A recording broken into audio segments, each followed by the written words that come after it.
Hello again, my name's Kevin, you're watching Leathernet Prepper. What I want to share today is how to inspect and don a gas mask. The one that I have is from Mira Safety. I think that my friend JJ Johnson is an affiliate. You may want to, if you're interested in buying one, check out his links and use his links to purchase it. He gets, if he is an affiliate, he would get a little bit of a kickback. It would help his channel out too. It doesn't cost you anything extra. You're just using his link to go over to the page. So, anyhow, I don't think that nuclear war is very likely.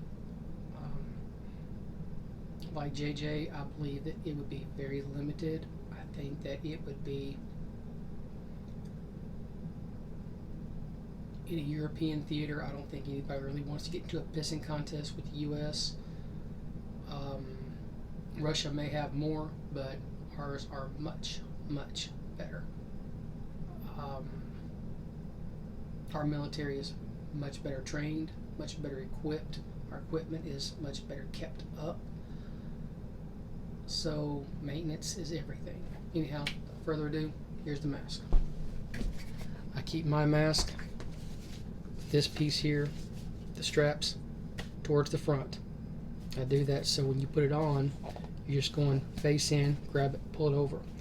This particular one has 5 different positions to pull from, including top here. It does have a siphon for you to drink out of from your canteen.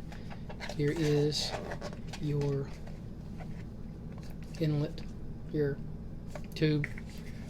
Has a good seal here for your nose, mouth. It also has a good seal here. Well, you want to make sure you inspect that. Do this regularly, especially if it's kept in a garage, someplace it's not really climate controlled. This one is also dual setup, has a dual setup for filters, so you can have 2 versus 1. I would only use 1 because I'm right-handed. I'm going to keep this one closed because if I'm going to have to shoot a rifle, I want to be able to get down on it as best I can. You also have a little valve here for drinking. You have a speaker box here as well. So, one thing is, you're not going to have time, if you had to don this thing real quickly, you're not going to have time to shave. You don't want to have a full beard and try and use this because it's just not going to work.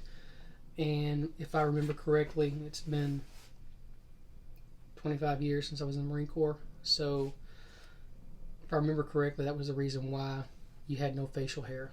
I know that the Army will allow a mustache, and I'm not sure about the Navy. I just don't remember, or the Air Force. I honestly just don't remember. So anyhow, I'm going to take it. First thing I'm going to do is put my hand here, take the filter, put it up against my face. I'm going to exhale and inhale and create a good negative pressure. Now you would have a filter here at this point, so you're going to have a good seal anyways. Grab your cover, your straps, pull them over your head, get back, keep good pressure against your head, find your straps, there it is, find your strap, pull it, find your other straps and pull them. Keep your hands good and tight against your mask, keep that good seal. Once you have a seal, you do not want to break it, and then keep getting them tight until you feel a lot of pressure. At this point, you should not be feeling any air coming in from around the sides, only from right here. It also should be a little bit more difficult for you to breathe. Just check and make sure I didn't foobar this. No, I didn't. It should be a lot more difficult for you to breathe. So you see how it's on? I've got these things tight. Now you think, oh, this thing doesn't weigh that much. Put it on your head. Go on a 10-mile forest march wearing this thing. Especially going for 10-mile forest march in South Carolina. All that heat and humidity in full mop gear. Let's say you do that. So it's going to be uncomfortable to sleep in. It's going to be uncomfortable to wear for long periods of time. I don't know what else to say about it.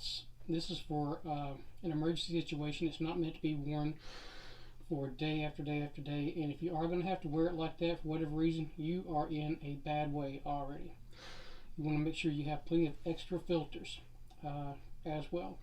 So pull it out periodically and inspect it. Make sure the seals are all good. Practice putting it on. If you don't have an NBC suit, the Tyvek suits work fine. Mainly, you just want to get the stuff off your skin. You don't want to have it touching you. That's more or less what it is. You can use a rain suit for that matter. But if you want the military grade, you get a CBRN, which this is CBRN suit. You can pick them up at a lot of military surplus places. I'm not sure where you can find them online. I haven't tried to buy one in a long time. I live so close to Clarksville and Fort Campbell. I just go to Eagles of War or someplace like that. So if you're close to a military base, you're going to have things like that too. Places like that to buy them. If you're going to try and use your drinking straw here, you use your tongue to finagle it. Get it in your mouth. I can already feel it. Where's that thing? Here it is.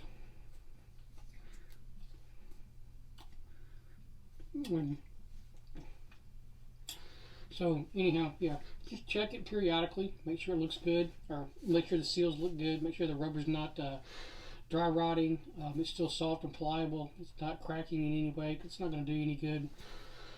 Take and keep your mask clean. I'm not sure what they recommend. I haven't checked that. I just take a wet wash rag and a dry piece of towel, wipe it down. So anyhow, that's how you put this thing on. That's how you inspect it. So hope you guys liked it. If you did, give it a thumbs up, share it. If you have any questions or comments, by all means leave them. You can email me anytime at xcooperx@protonmail.com. I do get back with everybody that sends a comment. If I've gotten anything wrong or it has changed over the years, like I said, it's been a long time since I've done this, by all means, feel free to say, no, that's not the doctrine today. And again, if you want to see the whole suit being put on and applied, I'll do all of it. Be a longer video, but I'll do it. I will not take and tape everything up. I'm not going to tear a suit up just for that. But you still would also want to tape your wrists and your ankles. If you don't have the boots that come with it, or the boots are not in good shape when you do get them, because sometimes you get them and they're secondhand, you can use regular galoshes, a thick, good rubber snow boot. Basically, you're just wanting to keep this stuff off of your skin, off of your clothes. It's not going to be like the video games where you're running into a super hot area. If you're doing that, you're going to come out. If you come out at all, you will be dead. So use common sense when you're buying this stuff, and do practice with it. It doesn't do you any good to buy this and sit it around and not use it. I recently started training again outside of just a regular normal range. It's been a while since I've been doing it. I've been going to the Glock store in Nashville. They do peer-on-peer, one-on-one training, and you engage multiple targets at once. You're not just down a range with an RSO breathing down your neck. You draw, you aim. And because it's been so long since I've done that, I went in as just saying, hey man, act like I've never shot before. Let's just start from the basics and work back up, because it's been several years because of all the injury I've had to my body since I've been able to do anything like that. It quickly came back. I had a really good instructor. The guy's name was Mitch. So if you're in the Nashville area, Glock store Nashville, it's $90. Gives you per hour, and you can get, if you buy one of their subscriptions, you can get an entire, it doesn't cost you anything extra once you buy the subscription. You go in, you make your appointment, you go. If you go, I don't know, I don't have it in front of me to, anyways, we off soapbox about that. It doesn't do you any good to have the products if you don't train with it. Okay, what good does it do you to have a fire rod, a ferrocerium rod, if you can't use it? If you don't know how to get the wood together to start the fire, or to cook in a bad situation, or to skin an animal. It's been a long time since I've skinned an animal. So, yeah, my skills on that are lacking. I'm not gonna lie. So, if you don't use your training, you will lose your training. You don't use it, you lose it. So, sorry, but the video's been very long. Hope you got something out of it. If you did, give it a thumbs up, share it, and like I say before, you can reach me at xcooperx@protonmail.com if you want to send me an email. If you just have a comment, by all means, put it down there. Remember, there are a few problems in life that cannot be solved by a battleship broadside. Have a good one, guys.